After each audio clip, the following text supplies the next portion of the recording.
Hi, Steve. This is some congratulations are in order. I see that you were listed not number three, not number two, but number one, according to Forbes, when they checked out the client experience of your bank. So, first of all, congratulations are in order to you and your team. What an amazing accomplishment. Well, thank you, Roxanne. It was an incredible recognition by Forbes and for the bank, our staff, and our customers. We were shocked when we won the award or got the number one rating. It was an amazing announcement when we found that out. Yeah, when you're chosen out of almost 6,000 banks, that's a pretty amazing thing. That's a good day. So obviously, this didn't just happen overnight. You have made some decisions about being a great bank and some decisions about making a fantastic experience for your customers. So tell us a little bit about some of the conscious choices you've been making about how to make sure that your customers are taken care of and that they feel the love. Well, I think a few of the things we've done is we've really wanted to focus on really every point of contact with our customers. And I know, with Emmerich, it's those moments of truth, and we recognize how important that is. And everywhere from our physical locations, that appearance, we spend a lot of time just when people either they drive by or walk into the branch, we try to make our branches look spectacular and spend a lot of time and effort. Our facilities crew does a great job. And then obviously when someone comes into the bank, we want to, the interior to look good, make it professional, appear clean and new and fresh. So we make a lot of effort on that part. And then of course the staff. Staff is always there, well prepared to welcome people in, and not only smile at them and say hello. They're well prepared to service their needs and find the right products and services that customers are looking for. So we've spent a lot of time recently doing those things. Let's go there for a second. Obviously, and that was one of the things that they waited. So it's interesting how the words cross sales has gotten a bad name because of some bad publicity that happened with one of the banks and how things were handled. But cross sales is really that basically means you're taking care of your customers. You're taking care of all their needs. They don't have to go someplace else. So it can be a good number. So tell us a little bit about how you make sure that your customers don't have to run up and down the street to go other places, but can get all of their customer service needs and all of their financial needs handled in one-stop shopping. Well, I got to say, we've been on with the Emmerich Group. We've been working with you for a little over a year now. And for the past year, actually starting last August, so it's really been a year now, we really have invested a lot of time into that seven-step retail sales process. And using the skills and some of the structure that has been, we've learned through that process, we've been able to really work with our staff and on the entire retail front to train them how to interact with customers and really do that needs-based questioning and that needs-based identification. So we're getting the right services and products presented to the customers so they're getting what they need. So we're not doing a sales push like how you're talking about with some of the larger banks, Wells Fargo in particular, really took it offline and went the wrong direction with it. We're taking the approach of these are the identifying what the customer needs and then providing that to them. And we see that as something as a service to our customers. And obviously the customers appreciate that approach. Well, and they basically told you that in the research that Forbes did is they feel taken care of. And I think that is one of the directions where the pendulum swung too far in the banking industry is people are now thinking, oh, we shouldn't be thinking about cross sales. But in fact, cross sales is basically how we show that we care. And it's how the customers measure trust, that the advice that we're giving them is what matters to them. So tell us a little. Now, you have been a good, solid bank for a long time. In fact, I had said to you, "Gee, Steve, your numbers are just predictably up. It's just as straight of a line. You have a well-oiled machine in so many different ways. And recently, you've been hockey sticking some of those numbers.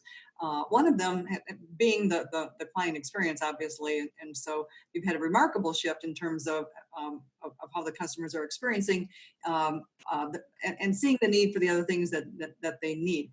Tell us a little bit about what you did with that, what worked, what didn't work, help others learn, because we all make mistakes, and I always feel it's better to learn through other people's mistakes as opposed to making our own. So what works, what doesn't work, what did you learn from that journey to better helping the customer accomplish all of their financial needs in one place? Well, I think one of the things we've learned is we've in the past have tried implementing, I guess you'll call it a sales program in the past, and we've actually tried it several times, and they didn't get the results we wanted. I think part of it was we weren't fully vested in that process. It was just something that was isolated to the branch staff and the retail staff. The rest of the bank wasn't invested in it. I don't think the executive was fully vested and fully understood what it entailed to make this work. So this time around, when we got involved and really wanted to do a program such as this, it was a bank-wide initiative. Everybody was involved and had full support from myself, my board, and everyone all the way through the organization.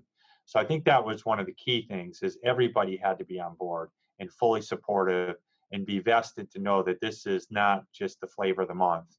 This is a long-term commitment to make our customer experience the best it can be, and also, improve. The other thing I find is that I think by providing our staff with a standard, with training and a standard approach to interacting with the customer, they've become more confident with their interactions with customers, which enabled them to do their job better and to make the customer feel like they're really getting good information and getting support and consultation that they need to make their decisions. So I think that's been a huge endeavor as well, is that we didn't give up after 6 months. We kept pushing through and kept doing it and repeat, and then find areas where we still need to improve. And a lot of times the other part I'd say is we're tracking everything we're doing. We have reports and numbers and look at the results, and we can see if there's something slipping or missing something, and then we'll go out and train with those people or that area that needs to improve upon. And I think those different lessons have really helped us improve our customer service and our customer satisfaction. Hmm. So I've been in your shoes, not a billion-dollar bank at the time. It's been quite a few years ago. And I know that once you've made a couple mistakes at the same time, it's kind of hard to go back in that same water and go after it again. And so you must have had some moments in time before you decided to embark on this journey where you thought, maybe this isn't such a good idea. Tell me a little bit about that journey, because that was one of developed character, I'm sure, as you were making your steps through that. But I'd like to understand your thinking behind that, because I think you are not alone in that. I think most banks have had several false attempts at creating a sales culture, and it hurts. And it's embarrassing, and they're wondering what the troops will say this time and whether they'll start shouting out, this too shall pass. Let's just slow walk them until it goes away. And so what went through your head? What'd you do about it? Well, I think as we started embarking to go on this next step with customer experience and sales, we really had to really do some, I guess, due diligence on the process. I know your folks, talked, presented, showed us what you do, talked about how well you've done it, but for us that wasn't enough. So we spoke with a lot of different folks that have worked with you to see what their experience was, and really firsthand even talk to some of their employees. We had an opportunity to go out to one of your conferences, and when I was there, I got to interact with people who've been with the program for 3 months and been with the program for 8, 9, 10 years. And not only the CEO, but it was nice to talk to a teller, branch manager, marketing person, and to hear their experience, to hear that they actually have had success with it. So it's been, getting that comfort, feeling comfortable with it. And then the next part is to get the rest of my team to buy in. That's the other thing, is I can buy in, but I need my executive team and then the board team to buy in. So I did bring some of my key members of my executive team out to one of the conferences to let them see firsthand and speak with people themselves. And that was critical as well, because if everybody's not vested in it, like I said, you have to have everybody vested in it to move forward and to make it Hmm. successful. Yeah. So Jim Collins talks about how when he did his research on the 3,000 best business decisions ever made, that there's almost always dissension on the executive team. And so there's usually one or two people pushing back the other direction, kind of going, "Yeah, I don't believe in this. I don't know about this or whatever."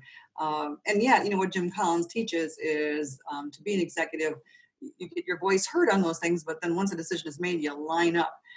Your team lined up very well and really was supportive of you and the process and the learning, and really took this to heart. How would you say your executive team has grown through this period of time as they were learning how to create a more results-oriented organization when you were already a very good organization? There's nothing wrong here. It's just you were just wanting to be even better than you were. So tell me a little bit about the journey with the executive team. Well, I think it's been a good experience for us as a team. One of the big points, or I think one of the I guess I'll call it a change point, a great opportunity we had was we went out to the strategic planning session out in Minnesota.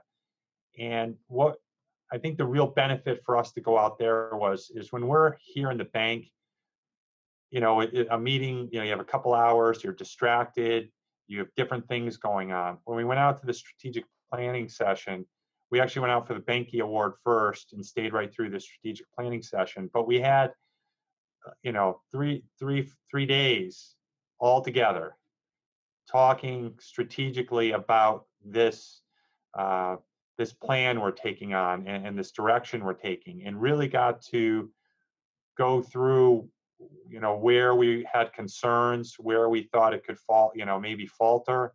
Uh, if anyone had any doubts, we were able to express them and talk openly with each other with no distractions. And that you don't usually get that time very often when you're in the bank. So I think that was a great turning point for us to really all get on board and understand where we're taking it, what direction we're going, and then also build on it. We had strong relationships, but I think this enabled us to build even a tighter relationship and a tighter bond. Just going out to dinner at night and continuing to talk amongst each other. I think it was a great turning point for us, and we've continued to build upon that. So I think it's been a really good process for us. Excellent.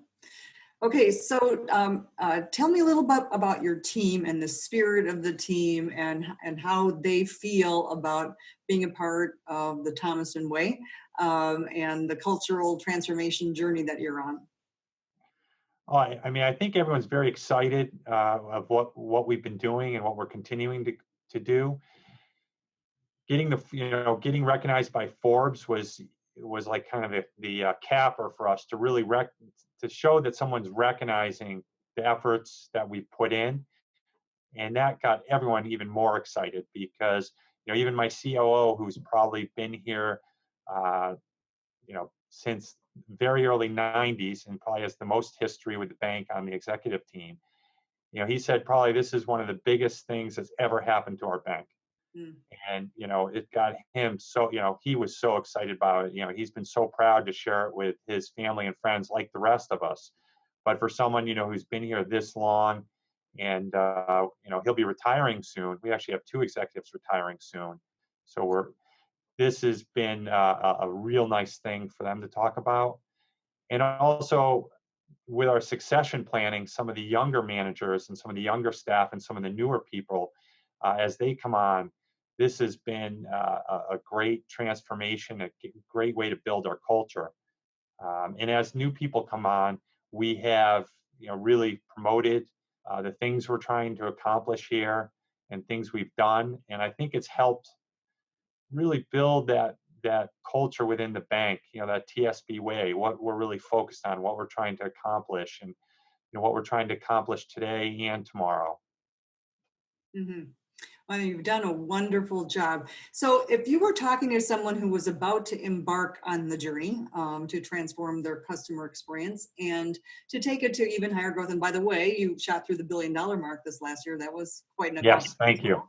well. So that's fantastic. So, Steve, there's probably other bank CEOs out there who are in the same shoes that you were in last year, who are thinking about taking a journey of transformation and are very inspired by the results that you get, and they want that too. What kind of advice would you give them? Well, I think the first thing I would say is don't try to do it all in one day and don't try to do everything at the same time. So really lay out a plan of how you want to improve your bank and which areas you want to focus on. And then target each area kind of one at a time and get that area right. So if you walk around your branches and you see that they're run down and you need to improve that, take that as your first step. If the second step is you need to work with maybe some of your customer service staff to have better interactions, take that and really focus in and get that corrected. Because I think if sometimes people try to take on too much, and by doing that, I think they will get overwhelmed and not get anything done right. Hmm. So Yes. I think just incrementally take one thing at a time, get it done the way you want it, and then move on to the next. Because people will notice. You go improve the appearance of your buildings, people will notice. And then if you change your staff, how they're interacting, people will notice that. And then at the end of the year, if it takes a year, if it takes 18 months to make that change, when you're done, you'll look back and say, wow, we've come a long way. Mm. So that would be my advice. And you sure have. And since cross sales is a measure of trust, that was one of the things you took on this last year. And can you tell us where you went Yes. from and to? Because I think that'll be very inspirational to people that I've been going to bank CEO conference now for 3 decades. And the conversation always comes back to we need the full relationship with customers. And yet most banks have not moved that needle at all in 30 years. And can you tell a little bit about where you started, where you moved it to when you got intentional about really making sure that the customers don't have to go anyplace else? Yes, I can definitely tell you that. So August last year, we were 2.7 with cross sales, and we expect to finish out July just under 7. I believe it'll be probably about 6.8 to 6.9. Depends on how we're doing this week, but I expect us to get up right around just under that 7 mark. And it's been, pretty much every month we've seen improvement. It's been fantastic with our new customers. And just as importantly, I know we hear a lot of banks right now, liquidity is an issue for them, growing deposits. Our deposit base, we've had significant growth. And a lot of that's been in the core checking, core savings, and it just keeps coming in. We've been averaging probably about 180 new customers each month, which has been fantastic. With average cross sales, so that's we're up to almost 7, so it's fantastic. So it can be done. Mm-hmm. Well, and those customers aren't going to go anyplace else. When they bring 7 products and services to you, that basically says we love you. And so they're putting that Yes. vote in, not just when the research is being done by uh, Forbes magazine. So congratulations on the journey. Oh, thank Congrats you. on the epic results. Please give our enthusiastic support to your team and let them know how thrilled we are that you received this extremely elite designation. You've worked hard for it and it paid off. So congratulations, Steve. Thank you. And I'll let my staff know they're so proud of what they've done and the accomplishments they've had. They should be. Thanks so much Thank you. again. Thank you.